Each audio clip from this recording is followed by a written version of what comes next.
off his right hand rather than nail his theses to the door at Wittenberg, if he had supposed that they were destined to lead to the pale negations of Boston Unitarianism.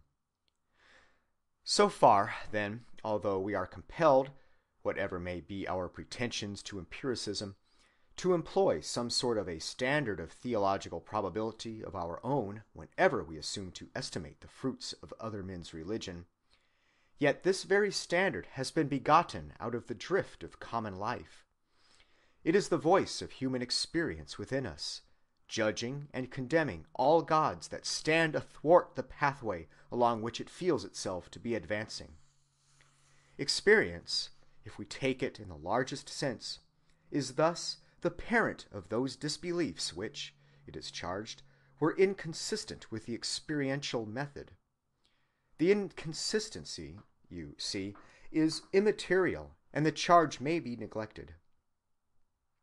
If we pass from disbeliefs to positive beliefs, it seems to me that there is not even a formal inconsistency to be laid against our method.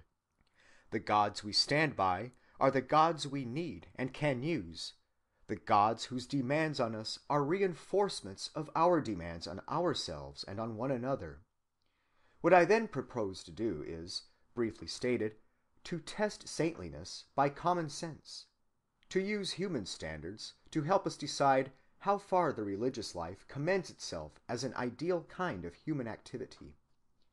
If it commends itself, then any theological beliefs that may inspire it, in so far forth will stand accredited. If not, then they will be discredited, and all without reference to anything but human working principles.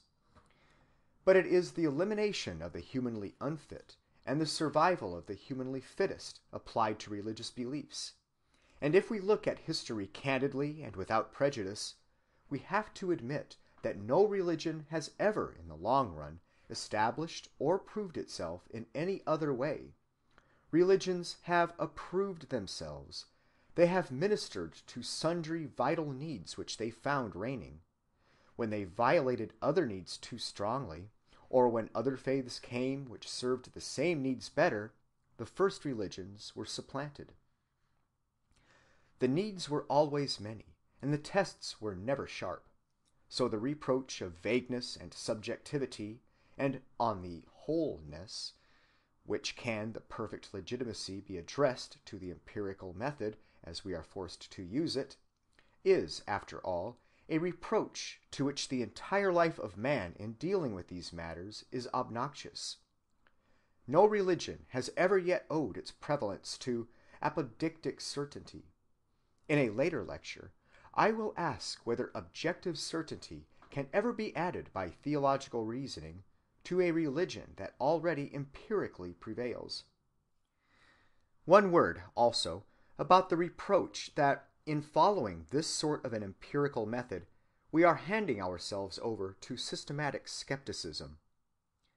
Since it is impossible to deny secular alterations in our sentiments and needs, it would be absurd to affirm that one's own age of the world can be beyond correction by the next age.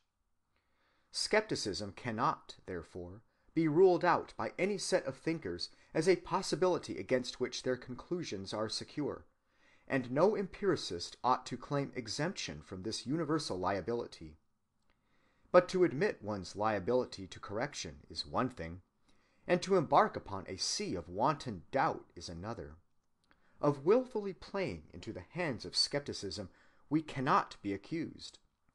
He who acknowledges the imperfectness of his instrument and makes allowance for it in discussing his observations is in a much better position for gaining truth than if he claimed his instrument to be infallible.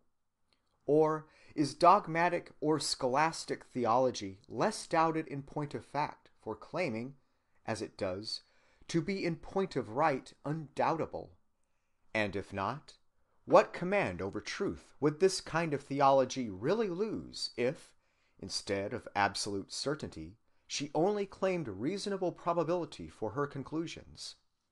If we claim only reasonable probability, it will be as much as men who love the truth can ever at any given moment hope to have within their grasp. Pretty surely, it will be more than we could have had if we were unconscious of our liability to err. Nevertheless, dogmatism will doubtless continue to condemn us for this confession. The mere outward form of inalterable certainty is so precious to some minds that to renounce it explicitly is for them out of the question. They will claim it even where the facts most patently pronounce its folly. But the safe thing is surely to recognize that all the insights of creatures of a day like ourselves must be provisional. The wisest of critics is an altering being, subject to the better insight of the morrow, and right at any moment, only up to date and on the whole. When larger ranges of truth open, it is surely best to be able to open ourselves to their reception, unfettered by our previous pretensions. Heartily know, when half-gods go, the gods arrive. The fact of diverse judgments about religious phenomena is therefore entirely unescapable, whatever may be one's own desire to attain the irreversible.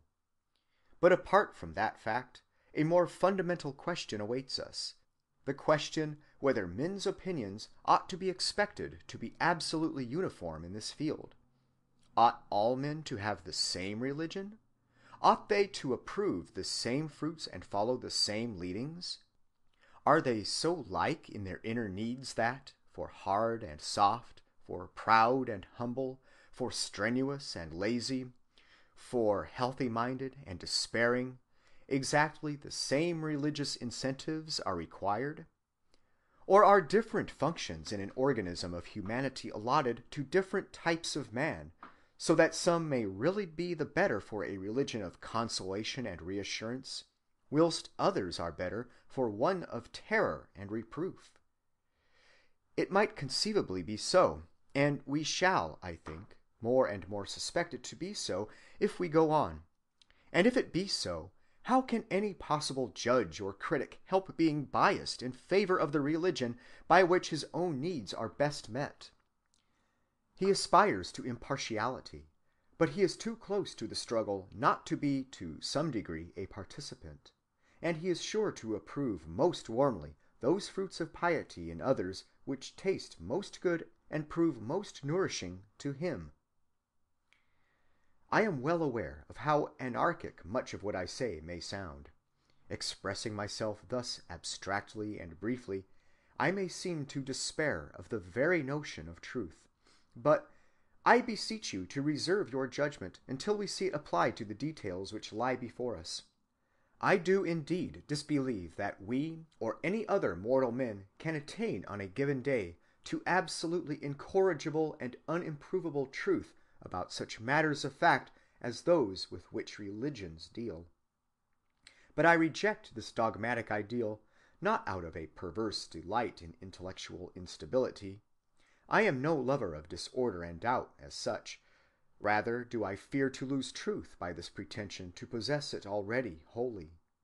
That we can gain more and more of it by moving always in the right direction, I believe as much as anyone, and I hope to bring you all to my way of thinking before the termination of these lectures.